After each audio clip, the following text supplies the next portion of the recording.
অবতার শ্রী রামকৃষ্ণ। স্বামী ভূতেশানন্দ। পত্রিকার ৩য় বর্ষ, প্রথম সংখ্যা, জুলাই ১৯৮৯। শ্রী রামকৃষ্ণ ভাবরাজ্যের সম্রাট। অনন্ত ভাবময় তাঁর বৈচিত্র্য দেখলে স্তম্ভিত হতে হয়। যে ভাবেরই মানুষ হোক, তিনি তাকে রাস্তা দেখিয়ে সেই ভাবের চরম শিখরে নিয়ে যেতে পারেন। গিরিশ ঘোষ সাধারণ দৃষ্টিতে যার জীবন ঘৃণিত, শ্রী রামকৃষ্ণের কৃপায় তার জীবন তৈরি হয়ে গেল অপূর্বভাবে। দ্বৈতবাদী, অদ্বৈতবাদী, নাস্তিক সকলেই আসছেন শ্রী রামকৃষ্ণের কাছে। কাউকেই তিনি বঞ্চিত করছেন না। একজন নাস্তিককে বললেন, তুমি প্রার্থনা করবে, ভগবান তুমি যদি থাকো তাহলে তোমার স্বরূপ আমার কাছে প্রকাশ করো। বললেন না, এই পূজা অনুষ্ঠান, এই জপ ধ্যান করতে হবে।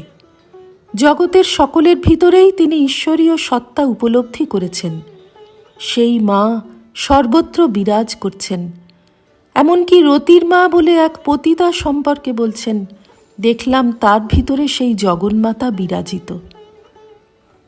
শ্রী শ্রী মা একদিন তাঁর পদসেবা করার সময় বললেন, আমাকে তোমার কি মনে হয়? ঠাকুর বললেন, যে মা নহবতে আছেন, অর্থাৎ তাঁর গর্ভধারিণী জননী, আর যে মা কালী মন্দিরে বিরাজ করছেন, আর তুমি, সকলেই সেই এক আনন্দময়ী। সর্বত্র ভগবানকে দেখে সেইভাবে ব্যবহার করা কি সাধারণ মানুষের পক্ষে সম্ভব?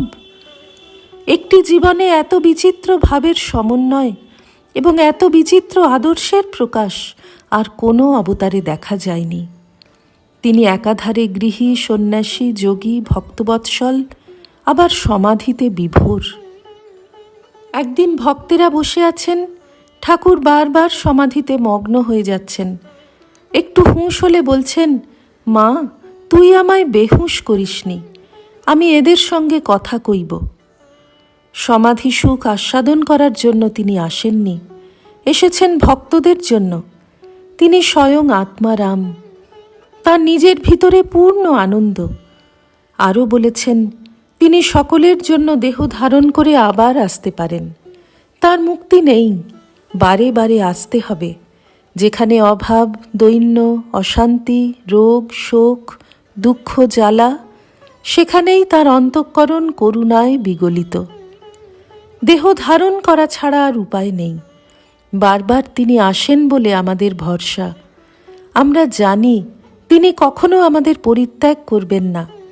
আমরা যতই অধঃপতিত হই, তাঁর থেকে দূরে সরে থাকি, আমাদের জন্য তাঁর হৃদয় কাঁদবেই।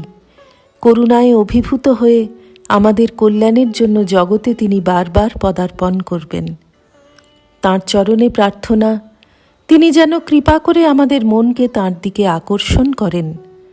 তুমি না ডাকিলে কাছে, সহজে কি চিত ধায়ে। শ্রী রামকৃষ্ণার্পণমস্তু।